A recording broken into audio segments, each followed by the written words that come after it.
Mesdames, Messieurs, bonjour et bienvenue sur notre chaîne YouTube. Ici nous vous donnons la clé, alors si vous êtes nouveau, abonnez-vous et cliquez sur la cloche de notification pour ne plus rien manquer. Cela fait, on peut Résolution commencer. diplomatique de l'affaire des 49 militaires. Le Mali et la Côte d'Ivoire ne doivent pas perdre de vue la nécessité de se soutenir. Les autorités maliennes exigent des excuses publiques de la part des autorités ivoiriennes. En retour, les autorités ivoiriennes menacent de sanctions contre le Mali.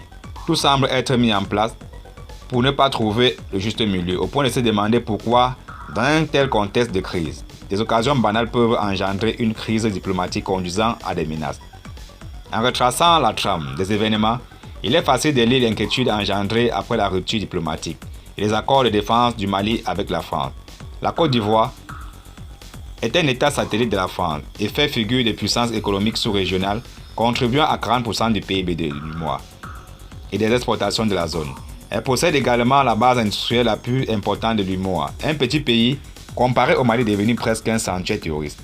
Faute de véritables moyens pour l'éradiquer, plus d'une décennie de destruction et de carnage, avec des présences de presque tous les pays développés de la planète, enrôlés dans la fameuse communauté dite internationale, avec la France comme chef de file.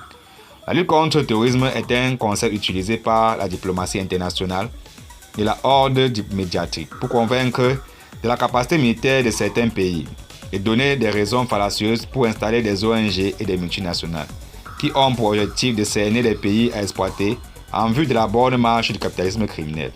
Sauf que l'expérience nous enseigne que même les armées les mieux organisées, avec des technologies de pointe, n'ont jamais réussi à rendre cette lutte réelle et définitive.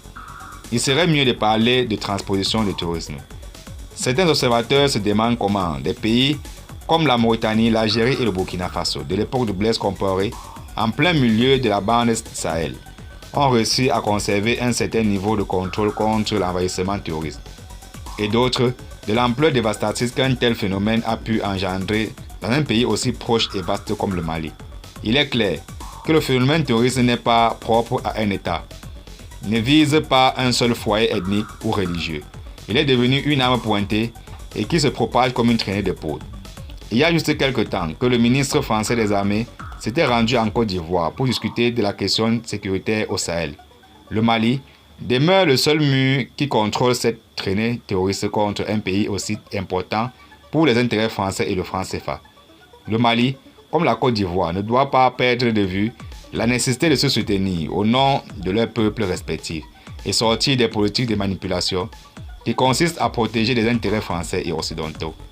En dépit des catastrophes que nos États traversent, ni le Mali, ni la Côte d'Ivoire, encore moins un autre pays ouest-africain, n'ont intérêt à s'engouffrer dans un jeu international de lutte contre le terrorisme qui demeure un combat sanglant dans nos pays avec comme arbitre une communauté occidentale perdue dans une quête effrénée de ressources. Nous avons des défis encore plus importants pour nous investir dans l'amélioration des ressources humaines, seule possibilité pour l'émergence de nos pays. Merci et à très bientôt. Et surtout, abonnez-vous en cliquant sur la cloche de notification pour plus de vidéos.